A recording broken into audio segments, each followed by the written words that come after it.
ناظرین اکرام السلام علیکم۔ اگر آپ کی ناک ہمیشہ بند رہتی ہے، ناک میں بار بار انفیکشن ہوتی ہے اور سانس لینے میں دقت ہے تو آج کی یہ چند منٹ کی ویڈیو آپ کے لیے۔ اس ویڈیو میں ہم ایک انتہائی جدید، سادہ اور سستی سی ٹیکنیک کے ذکر کریں گے جس کا نام ہے بیلون سائنوپلاسٹی۔ جیسے آپ نے سنا ہوگا اینجیو پلاسٹی، لیکن اس سے پہلے ہم تھوڑا سا سمجھتے ہیں کہ یہ سائنس کیا ہوتے ہیں۔ ہماری کھوپڑی میں کچھ خاص جگہ پہ خالی جگہ ہیں جن کو ہم پیرانیزل سائنسز کہتے ہیں، جو کہ ناک کے ارد گرد ہیں، اسی لیے ان کو پیرانیزل سائنس کہتے ہیں۔ میگزیلری سائنس، فرنٹل سائنس، ایتھمائڈل سائنس اور ناک کے پیچھے سیفینائڈ سائنس۔ ان کی افادیت یہ ہے، اللہ تعالیٰ کی ذات نے اس لیے پیدا کیے ہیں کہ اس کی وجہ سے ہماری کھوپڑی ہلکی رہتی ہے۔ دوسرا، یہ ہماری آواز میں رنگینی، خوبصورتی اور اس میں ترنم سا پیدا کر دیتے ہیں۔ تیسرا، سر کو کہیں چوٹ لگتی ہے تو اس میں تحفظ کرتے ہیں سر کا۔ اور چوتھا، یہ جب ہم سانس لیتے ہیں تو اس کو موئسٹ کر دیتے ہیں، اس میں نمی ڈال دیتے ہیں اور اس کو تھوڑا گرم کر دیتے ہیں ہماری باڈی کے برابر۔ اور پھر اس کے اندر جو رطوبتیں ہوتے ہیں وہ جراثیم کو، ڈسٹ پارٹیکل کو اپنے اندر ابزارب کر کے نیچے پھینک دیتے ہیں۔ اس طرح یہ ہمارا تحفظ بھی کرتے ہیں۔ آئیے ہم دیکھتے ہیں بیلون سائنوپلاسٹی ہے کیا۔ یہ ایک انتہائی جدید، سادہ اور بالکل سستی سی ٹیکنیک ہے۔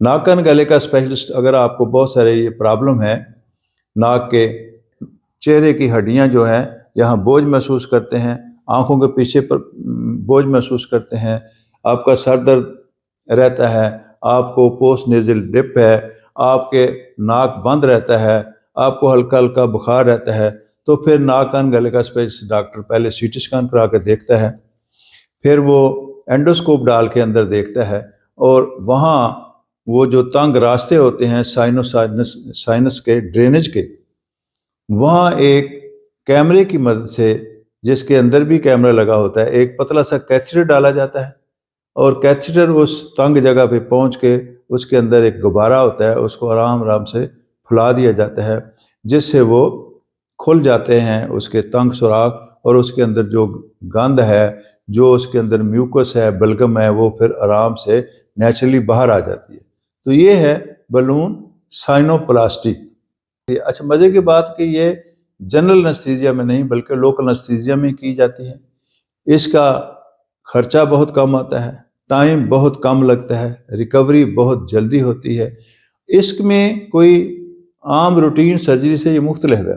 اس میں بالکل کسی ہڈی کا ڈیمیج نہیں ہے، ٹشو کا ڈیمیج نہیں ہے، کوئی بڑا چیرا نہیں دیا جاتا، کوئی خون نہیں نکلتا، کوئی تکلیف بھی معمولی سی ہوتی ہے۔ آپ سوچتے ہوں گے کہ کن لوگوں کے لیے، تو اس کی انڈیکیشن یہی ہے کہ جن لوگوں کو کرونک سائنوسائٹس ہے، پوسٹ نیزل ڈرپ ہے، جن لوگوں کو یہاں سائنوسائٹس ہے، یہ جگہ بھاری رہتی ہے، یہ سر درد رہتا ہے، اور جن لوگوں کو بار بار دوائیوں سے آرام نہیں آتا، اینٹی بایوٹک بھی انہوں نے لے لی، اینٹی ہسٹامین بھی لے لی ہیں، نیزل سپرے بھی لے لی ہیں، آرام نہیں آ رہا، یا سائنس بار بار ہو رہے ہیں، تو ان لوگوں کے لیے یہ بہترین ٹیکنیک ہے۔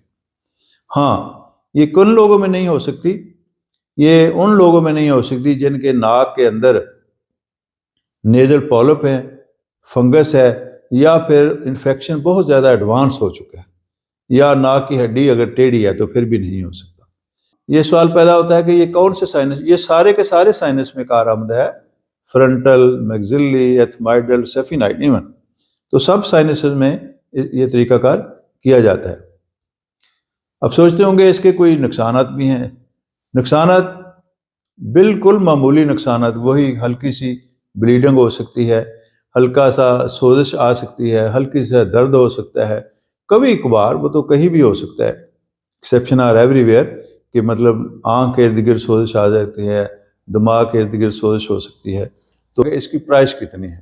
اس کی پرائس عام آپریشن سے اور فیس سے کم ہے، یعنی تقریباً لاکھ کے لگ بھگ ہے، مختلف ہاسپٹل اور سرجن پہ ڈیپینڈ کرتا ہے۔ یہ کہاں ہوتی ہے؟ یہ لاہور، کراچی، اسلام آباد کے بڑے شہروں میں آج کل سائنوپلاسٹی، آج کل یہ بلون سائنوپلاسٹی ہو رہی ہے۔ ایسے ہی ہے جیسے آپ نے دل کی تنگ نالیوں کو کھولنے کے لیے ایک طریقہ ہے اینجیوپلاسٹی، تو سیم ہے یہ بھی۔ ایک اور چیز کہ فیس اور بیلون سائنوپلاسٹی میں کیا فرق ہے؟ فیس جو ہے اس میں تھوڑی سی ہڈی کو توڑا جاتا ہے اور وہ ان حالات میں کیا جاتا ہے کہ جب سائنس ہو، پولپس ہوں یا سائنس کی بیماری بہت زیادہ ایڈوانس ہو تو پھر فیس ہے۔ فیس کو عام بوشی کر کے جنرل انستھیزیا میں کیا جاتا ہے، وہ مہنگا بھی ہے، لمبا بھی ہے اسے، اور وہ تھوڑا سا ایکسٹینسو ہے۔ اور اب آخری پیغام، آپ کی سانس لینے کی آزادی آپ کا حق ہے۔ کرونک سائنوسائٹس کو سب کا مسئلہ ہے سمجھ کر برداشت کرتے رہنا کوئی ہیروئزم نہیں ہے، یہ آپ کے ساتھ ناانصافی ہے۔ نئے زمانے کے ساتھ نئے حل کا فائدہ اٹھانا چاہیے۔ اللہ حافظ۔